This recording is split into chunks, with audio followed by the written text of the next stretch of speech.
Hey, what's up, everybody? True Boxing here. Thank you for coming back to get hit with the truth. So today we are doing the WBA Champions Report, as this is the fourth edition of 2024 of my bi-monthly Champions Report, and it will be on the World Boxing Association, as I will cover all title belts and champions from 122 pounds all the way to heavyweight. Now, before we get into that, if you could smash the like button, leave a comment, or subscribe to the channel, I really do appreciate any and all support that I can get as I continue to build my channel here. So the WBA title, the belt that's been around the longest, this one, we're going to talk about all belts, all titles from 122 all the way to heavyweight. So let's get it rolling in the 122-pound super bantamweight division as we look at the undefeated, reigning, undisputed WBA and undisputed super bantamweight champ at 122, and that is Naoya Inoue, the monster. He returned on September 3rd before I could get the video out and took on TJ Doheny, former champion, and dominated him to a 7th-round TKO victory. Kind of an underwhelming performance, but he still got the convincing stoppage win and retains his belts. So now we know heading into the remainder of the year, we know he wants to come back at the end. He wants to come back in December, likely at the end of December like he normally does.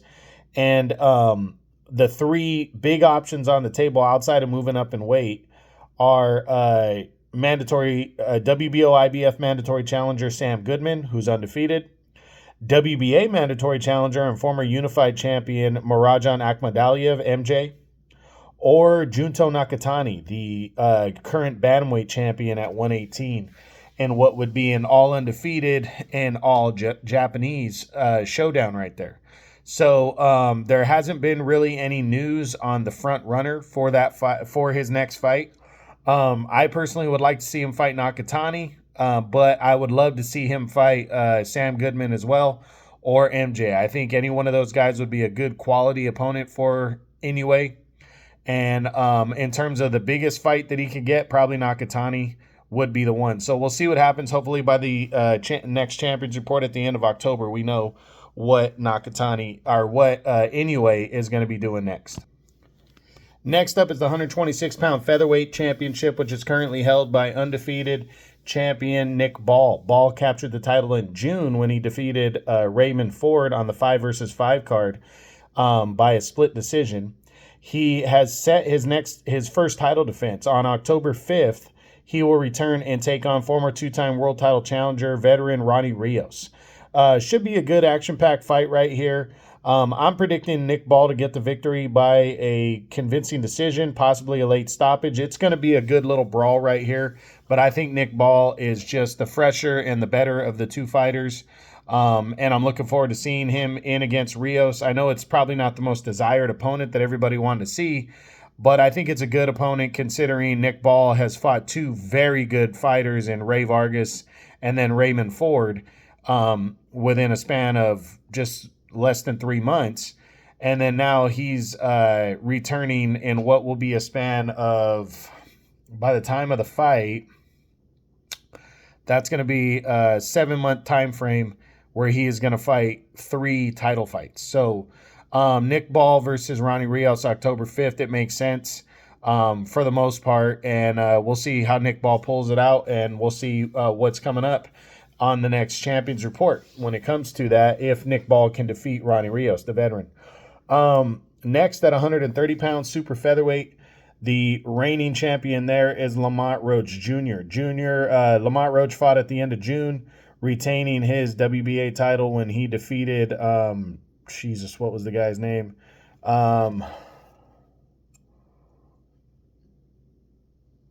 Yeah, I forget the guy's name. He fought some Irish guy and got him out of there, but some unknown fighter. But now he's supposed to be making a mandatory defense. That was originally ordered at the beginning of the year, that he would make back-to-back mandatory defenses, but nothing has happened. I personally think that Roach is going to fight number 1 contender Otar Erislandy, but we'll see what happens. Hopefully by the next Champions Report, we get some kind of news on Lamont Roach Jr. Next at 135, the reigning undefeated lightweight champion of the world is Tank Davis.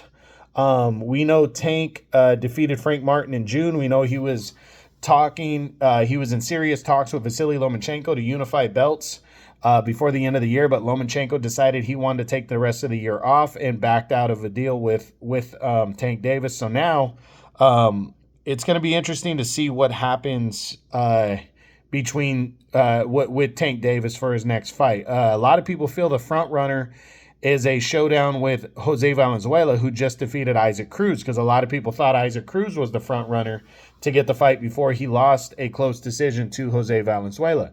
Now, there's been a lot of talks that Davis could jump Cruz for a rematch with Valenzuela, and Davis would get the fight. Now, there's also talks that this could be a fight that takes place at lightweight and would be for both Davis's lightweight title and Valenzuela's 140-pound title. So we have to wait to see what happens. They are saying that Tank is supposed to fight before the end of the year. So I do believe by the next Champions Report, he will have his next fight finalized. And I do believe that Jose Valenzuela is the front runner for that fight. I think it's going to be him. So we'll see what goes down. Next at 140 is Jose Valenzuela, the newly crowned WBA champ. On August 3rd, Valenzuela challenged Isaac Cruz on the big Riyadh season from LA card, as they were the co-feature to Terence Crawford and Israel Madrimov. And Valenzuela fought a brilliant fight, outworking Isaac Cruz to a close split decision win, as he became the new WBA champ at 140 in his debut at 140 pounds, as he captured his first world title. Originally, after the fight, it was being discussed that there was a rematch clause in the contract, and it was likely that Cruz was going to fight Valenzuela next. Now, I still believe that's a very real possibility, but I also believe that Tank Davis can pay Cruz to step aside and can jump him. And I do believe that's probably what's going to happen, but we don't know which title will be on the line. We don't know if Valenzuela will move back down to 135 and both belts will be on the line, or just the lightweight belt of Tank Davis's will be on the line, or if Tank moves up to 140 and challenges Valenzuela for his title there. So going to be interesting to see. Again, I also think Isaac Cruz in a rematch is a very real possibility. For Valenzuela, I think it's going to be one of these two guys, and very likely could take place before the end of the year. Again, hopefully by the next Champions Report at the end of October, we have Valenzuela's next fight finalized, or at least know which direction he's going in. Next at 147, welterweight. We no longer have a regular champion at welterweight, as Imon Santos, who was the regular champion, has been upgraded to full champion after Terence Crawford on August 3rd became the WBA champ at 154. He decided to declare that belt vacant, to vacate the WBA super title at 147, and Imon Santos was upgraded to the only WBA champion in the welterweight division. We don't yet know what Stanionis is going to do next. A lot is riding on the Mario Barrios Manny Pacquiao situation. If Manny Pacquiao decides to return and challenges Barrios for the WBC title, then I don't believe Stanionis will get Barrios, and he likely would make a mandatory defense. His number one contender is Shakram Giasov. So I do believe that's a very real possibility that he makes a mandatory defense of his belt. But if Barrios doesn't get the Pacquiao fight, then I think there's a very real possibility that Stanionis and Barrios could collide, possibly on a Tank Davis undercard or on the Fundora Spence potential undercard. So a lot of moving pieces here. Hopefully by the next Champions Report, we know what Stanionis is going to do next with the welterweight title. Next at 154, we have a new WBA champion there, and that is the undefeated pound-for-pound star, Terence Bud Crawford. Crawford moved up to 154 and challenged for the WBA title against then undefeated Israel Madrimov on the big Riyadh season card on August 3rd. Crawford outworked Madrimov in a good fight, though. It was a close fight, but Crawford pulled off the unanimous decision and captures the championship in a fourth different weight class. We know Crawford wants to fight Canelo next, and that's really the only opponent that he wants to have. But the WBO did just order Crawford to challenge Sebastian Fundora next, who is the WBO WBC champ. Now, Crawford became the WBO interim champion along with winning the WBA belt on August 3rd when he beat Madrimov. So the big question is who's going to blink first between Crawford and Fundora. I don't believe they're going to fight each other next. That's just my opinion. But I believe Crawford wants to go in another direction, and I definitely know that Fundora wants to go in another direction. But here's the scenario. If they don't fight, it's really going to be based on who backs out first. If Fundora backs out first, which I think is a more likely thing because his potential fight with Spence is supposed to happen, in October or in the fall, I believe that Fundora will give up the WBO title, and then Crawford gets upgraded to champion and will be the unified champ with the WBA WBO belt. But if Crawford blinks and says no, then he gives up that belt and just stays WBA champion. Now, again, no rumor on what he could be doing next in terms of at 154. We know we heard that there was a rumor that he got offered a Triple G fight. But again, nothing really solid from that. And with Canelo talking about potentially fighting the winner of Bivol and Beterbiev, or at the very least a rematch with Bivol if he beats Beterbiev, it's going to be interesting to see what Crawford decides to do next. Even though Eddie Hearn keeps saying that for Crawford, he might just retire if he cannot get the Canelo fight. I personally don't feel that's going to be the case, but we'll see. We'll see what goes down. Next at 160, the reigning WBA champion there is the veteran Erislandy Lara. We know Lara returns this Saturday, September 14th on the Canelo Berlanga undercard as he will defend his middleweight title against former two-division world champion Danny Garcia. Not really excited about this bout. Lara is coming in a solid favorite. He should win, but Garcia, is a consummate veteran. He's a good fighter. He's been doing it a long time. Can he move up into a fourth weight class and become a three-division world champion? I don't know, but we'll see this Saturday, September 14th. I did a breakdown video on this fight already. Go check it out if you want to see who I think is going to win and how. Next at 168, we now only have a one champion, and that is unified champ Canelo Alvarez. David Morel Jr. moved up to 175. We'll talk about that in a minute, and gave up the regular belt at 168. So Canelo returns this Saturday, September 14th against Edgar Berlanga. I think he's going to dominate Berlanga and retain his title. I did a breakdown video on this fight. Go check it out if you want to see it.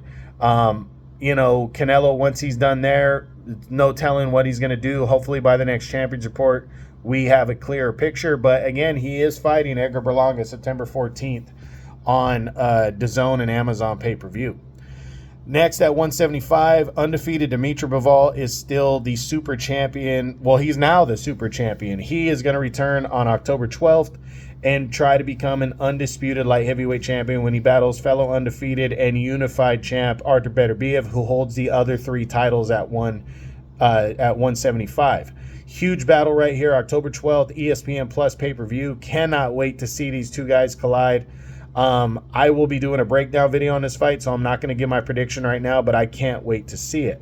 We have a new regular champion at 175, and that is David Morel. Morel was the regular champ at 168, but he made his debut at 175 on the August 3rd Riyadh season card from LA when he took on former world title challenger Hot Rod Kalajic and got a 12-round unanimous decision in a good hard-fought battle.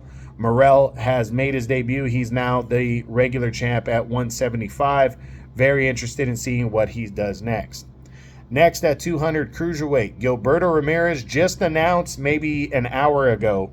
Gilberto Ramirez, the undefeated WBA champion, in his next fight will attempt to unify belts on November 16th from Riyadh, Saudi Arabia, when he battles WBO champion Chris Billum-Smith. We knew this fight was being discussed, but it just got finalized tonight. Really excited about this bout. Again, it takes place November 16th, so I will give my prediction on the fight when I do my breakdown video on it. But very excited that Ramirez is going to be attempting to unify belts. And then in the heavyweight division, Alexander Usyk is still the super champion of the WBA and the unified heavyweight champ. he gave up his IBF belt, so he's no longer undisputed champ. But Yusk is still set to return on December 21st and defend his unified title against former two-time champion Tyson Fury in a rematch from their May battle that ended with Yusk scoring a split decision victory and a very hard-fought victory as he became the undisputed heavyweight champion of the world. Yusk and Fury 2 is still happening December 21st. We'll discuss that more on the next Champions Report. And the regular champion is still Mahmoud Char. No news on what Char is doing next. We'll keep everybody posted there for the heavyweight division. So that's it for the WBA's Champions Report. In terms of the fights that are on the radar that are happening, we have the undisputed title fight on October 12th between Bivol and Arthur Beterbiev at light heavyweight. Canelo battles Edgar Berlanga, defending the unified super middleweight championship. Erislandy Lara defends the middleweight title also on September 14th against Danny Garcia. Then at Jesus, that might be it in terms of the big fights coming up. Oh, Nick Ball on October 5th against defends his title against Ronnie Rios. So again, a lot going on in boxing. We'll see what comes down, what happens between all these fights and all these titles and all these champions. But that's it. That's what I got. That's my fourth edition of the 2024 WBA Champions Report. I hope you enjoyed the video. If you did, smash the like button, leave a comment, or subscribe to the channel. I appreciate any and all support. This is True Boxing, and you've been hit with the truth.